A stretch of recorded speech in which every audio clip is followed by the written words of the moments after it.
We are back with the founder and CEO of Fiercely Financial Coaching and the author of Transform Your Money Mindset, Audrey Washington. I have to laugh because I'm looking at chapter 1. Yes. The childhood money story. I had a hard time with that assignment, didn't I? Yeah, you refused to do it.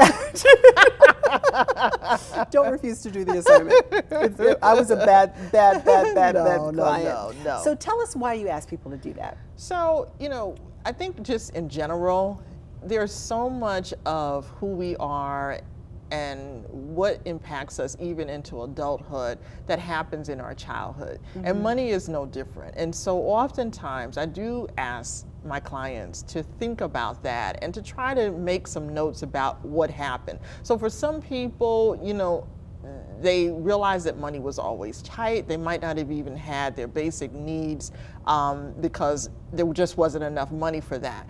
Or other people could have seen, even though basic needs weren't being met, but parents might not have been as responsible to those things and still, got a lot of things that they wanted versus handling the stuff, that they needed. And so all of it, it's not too, sometimes it certainly can be very personal. It can be therapeutic.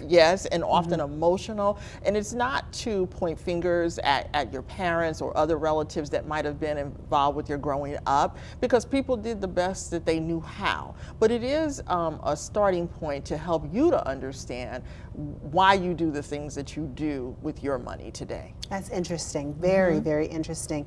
And you talk in chapter 4 about thoughts plus beliefs plus actions.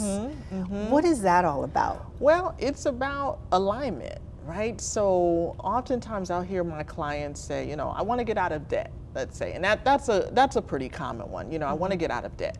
So that's the thought, right? So the thought is I want to get out of debt. But then the belief is I have so much debt that it's going to be impossible, right? And then the action is I'm just not going to try because I believe it's impossible. Or I'm overwhelmed with the thought, right? Right. And so because those things are not lining up, then you're not going to be able to move forward. And so let's look at the flip side of that, where they do line up. So you think, I want to get out of debt. And so then you believe, what, I'm going to tackle this. I can do this. I might not be able to do it overnight, but I can set a plan to be debt free in 2 years, 3 years.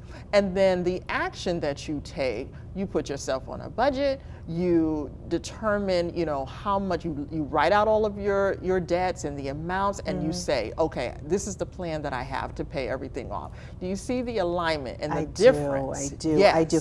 And it's interesting because the subtitle of your book is Simple Steps for Financial Fitness. Yes. So it's really about being financially fit and healthy. Yes. Right? Yes. One more thing I want to just point out. You are the CEO of your finances in chapter 9. Tell me what that's all about. And so we have to, if you think about a CEO of a company, they're making sure that everything is together. Now, it doesn't mean that they're doing everything, right? Because they also have a team around them that also can support the company. And so that's how you have to think about your finances. You don't have to know everything, but you have to understand how to get a team around you so that you can manage your money and finances in a way like you would if you were in a corporation. Audrey, you are just phenomenal. I Thank knew you. that months ago. And now you. that you're on television, I can honestly say you are the diva of financial fitness. Well, I thank you. And I have just a small gift for you. Oh my goodness, thank you so much.